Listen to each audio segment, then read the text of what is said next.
Shalom and greetings from Jerusalem. My name is Joan Lippis, or hashtag Joni in Jerusalem if you're Twitter folk, welcoming you to Lunchtime Prayer for Israel. Now, as you know, that the Lunchtime Prayer daily posts are obviously in the videos, but they're also in text form. I have a little more freedom in the videos that I can add a little bit more, but it's good to go back to the text and really take your time and digest what the Lord is saying through these words to you. Okay? So don't forget to subscribe. You can subscribe to both the text and the video. All of that information is at the end. Okay? So today's title is Before or Beginning. We've seen that the apostles Mark and Matthew had different perspectives as they recorded Yeshua's answer about the signs of the future destruction of the temple. Matthew and Mark had said these are the beginning of sorrows.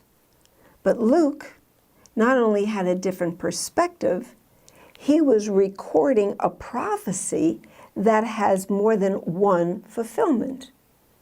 And that's called a double reference.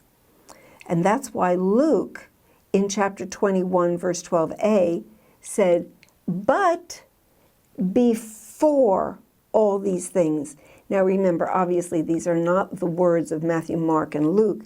These are the recordings, the way they recorded what Yeshua said.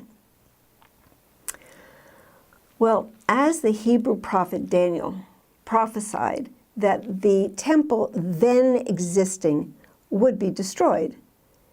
And that did happen just as Yeshua said it would, about 40 years after his death. It happened on April 14th in the year of 70 AD, which ironically was just 3 days before Passover of that year. Interesting.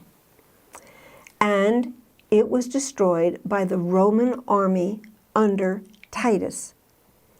Now, every detail that Daniel had said was completely fulfilled as the soldiers ravished the city, making sure that they got every bit of gold from between those huge stones.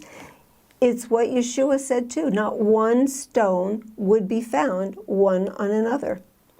And so let's read from Daniel chapter 9, verse 26b.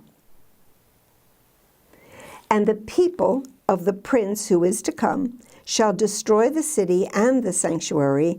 The end of it shall be with a flood, until the end of the war, desolations are determined. In other words, it's not going to stop with just the destruction of the temple. So who were the people who destroyed the temple?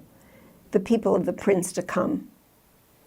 Well, we know that the army was the Roman army, but not all of them were Romans or even from Rome. The Roman army consisted of mercenaries throughout the Roman Empire, including a legion from Macedonia. Macedonia, that name should strike a bell, because in Macedonians were Assyrians. Not Syrians, Assyrians. So what? Okay, Joni, now you're going way off track. No, I'm not. Because Hebrew prophets tell about an Assyrian who will try an Assyrian. The Bible keeps saying the Assyrian. There is going to be a particular Assyrian who's going to try to devastate Israel. And friends, he's going to come awfully close. So, we want to pray for Israel to believe the prophecies of her own prophets, the Hebrew prophets as recorded in the Tanakh. Because when they believe, they will prepare for the destruction that is to come. Hopefully, they'll make a decision to put their faith in Yeshua and get out before it starts. But if they don't get out before it starts, and they have to go through it, they're going to know before it gets too late that Yeshua is the Messiah. So that's why we want to keep speaking the truth, speaking the truth, speaking the history. The history is recorded. You know, my Bible is read because somebody once told me, you've got to make sure this Bible is read. So anyway, I wish you shalom. Lehitraot. Shalom from Jerusalem.